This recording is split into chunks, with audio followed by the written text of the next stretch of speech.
What's going on, guys? Gabriel here. Welcome back to another one of my videos. So I'm going to go look at a van right now, and I wanted to show you guys what I'm going to be looking at in case you guys yourselves are interested in buying a van. Kind of give you some of the pointers and stuff that I've learned over the years on what to look for when you are buying a used car.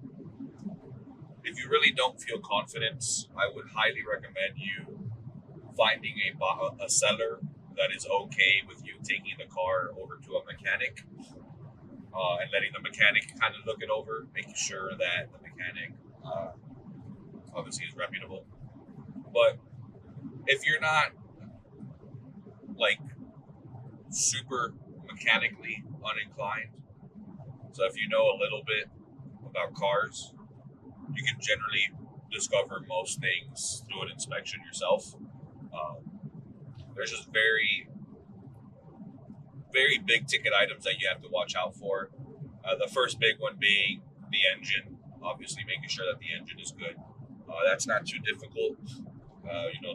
Obviously look at the engine, look at all the belts on the engine, turn the car on, see how it sounds. If you hear any knocking or any ticking sounds, generally a bad sign. And a lot of those sounds can really be suppressed by there's certain tricks that people do to suppress those sounds, but they can only be suppressed for so long, meaning it'll make the car sound normal for maybe the first like 4 or 5 miles, and eventually the short-term fix causes the issues to come back out.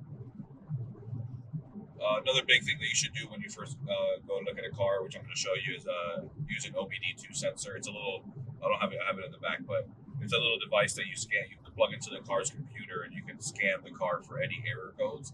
Generally, that's what mechanics do when you take it to them, so they can see what's wrong with the car. And so, yeah, that's another big thing to do. And the big thing with that too is to scan it before you look at the car. So when you first get there, scan it, see what's going on. And then it takes a little while for it to scan the computer. So while that's scanning, you can do other things. And then also after your test drive, when you've test driven it and you've taken the car for a good like 5 or 10 mile drive,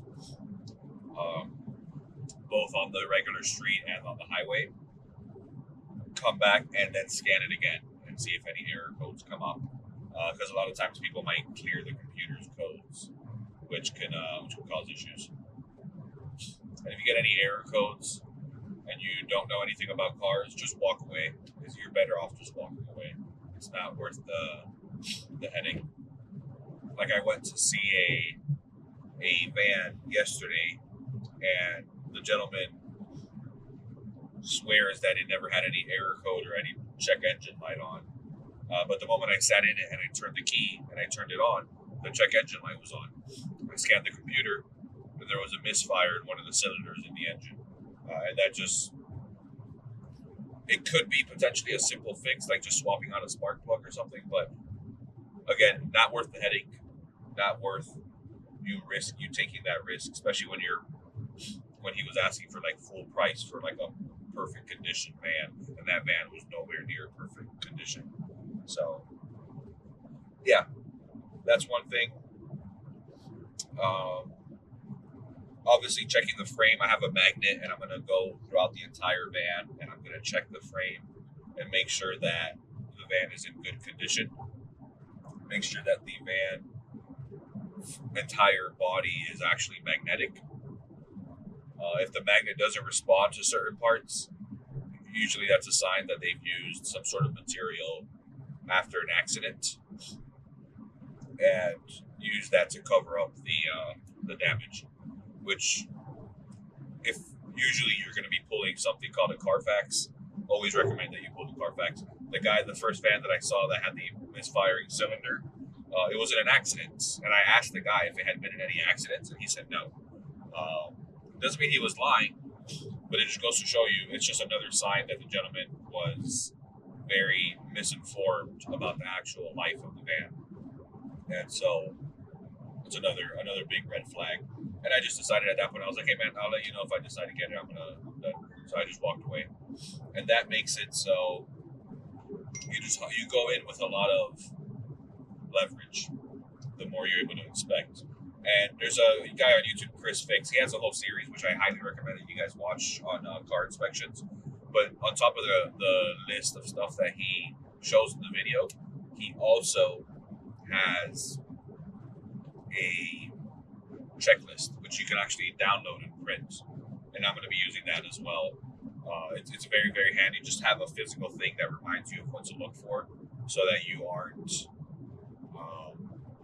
forgetting about anything. And then also at the end, you can show that to the seller and be like, hey, look, these are the things that I found wrong with this. I can't pay what you're asking for. Can you do X, Y, Z? And you give them a number that's lower based on the repairs that the actual car or van needs. And so that's what I'm going to go do now. I am extremely nervous.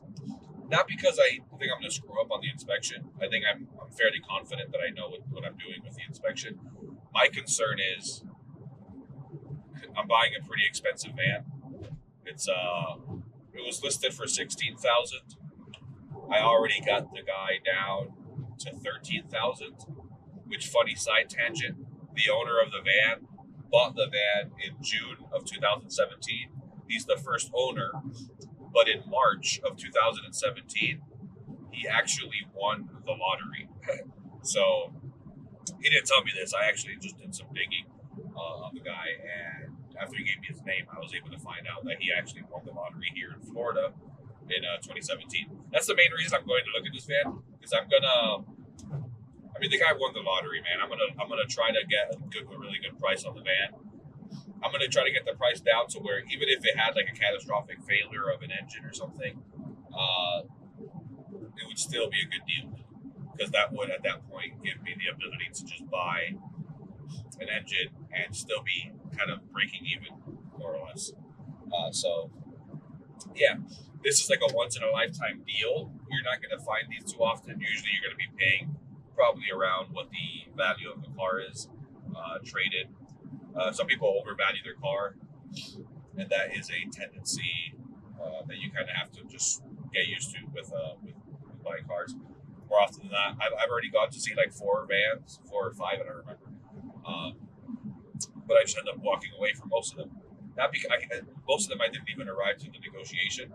Most of them were just in such bad condition that it wasn't even worth negotiating. And so, yeah, we will see. So I'm gonna show you guys what I'm gonna be looking for, and hopefully buy this van. Yo, what's up, guys? So real quick, I wanted to give you guys an update, because this is I was driving and I was thinking about some stuff, and I realized something. So before you go purchase a car, before you even go look at it, get the CarMax. So CarMax buys cars, right? You just give them your VIN, how many miles the car has, and they'll give you an offer. Go to CarMax and see what CarMax is offering for that car. That's going to give you a very good representation of what the market is actually paying for those kinds of cars. I just did this for this van, and this van, I can instantly buy the car and go sell it to CarMax for $14,000. The guy that was selling it, I told you he won the lottery. He wanted 16. I got him down to 13. He can go and flip the car for more than I'm offering him with CarMax, and less of a hassle. No inspection, nothing. I'm getting a really good deal on this van, and I think I'm gonna try to maybe take an extra $500 off. I don't want to get too greedy and end up pissing the guy off. But that's just a really, really good idea for seeing where the value is, and before you go, just having an idea in your head of where you're at price wise. So there's a little tip for you. All right, guys. So I just got done with the inspection. Unfortunately, we're not taking the van. The van was great. It was in great quality. There was a couple of minor things, like the alternator was starting to go bad. The brake system was most likely going to be needing to be bled, and that was just one of the error codes that the computer threw out. And yeah, so that's unfortunate, but this is how it is. You just got to kind of walk away. I offered the guys a price that I was comfortable with all the problems that the van had. It was not in good physical shape. It was very, very dirty. That was going to probably be another couple $100 to get someone to clean it, or just clean it myself. But that's still a lot of work. So the price has to reflect that. They were asking for $16,000, and it was a 58,000 mile car. The van had 58,000 miles. It was from 2017. But at 16,000 is too expensive. He even came down to 13,000. At least that's what he told me on the phone. And then when I met up with him, he was saying that his lowest was 14. So I drove an hour and 45 minutes for him to kind of tell me that. And it's unfortunate, but it's part of the process to knowing. I spent probably an hour inspecting that van. There was a lot that I looked over. And yeah, so on to the next one. I had offered him, I told him 9,500 was the number I was comfortable with. Hoping that we would negotiate a little bit. And my real low was like 11. Any lower than 11 and I would not go. So that was kind of like my bottom. But I started, you don't start at your bottom because they're just going to kind of try to meet you in the middle. And yeah, so I told them 9.5. They said no, they didn't even counter. I asked them to counter. They said that the 14 is their bottom. They said that the dealership would buy their car for 14 right now. And if that was true, they would sell it. So that's obviously a lie. And at that point, once somebody starts lying in negotiations, I'm just walking away at that point. It's not even worth the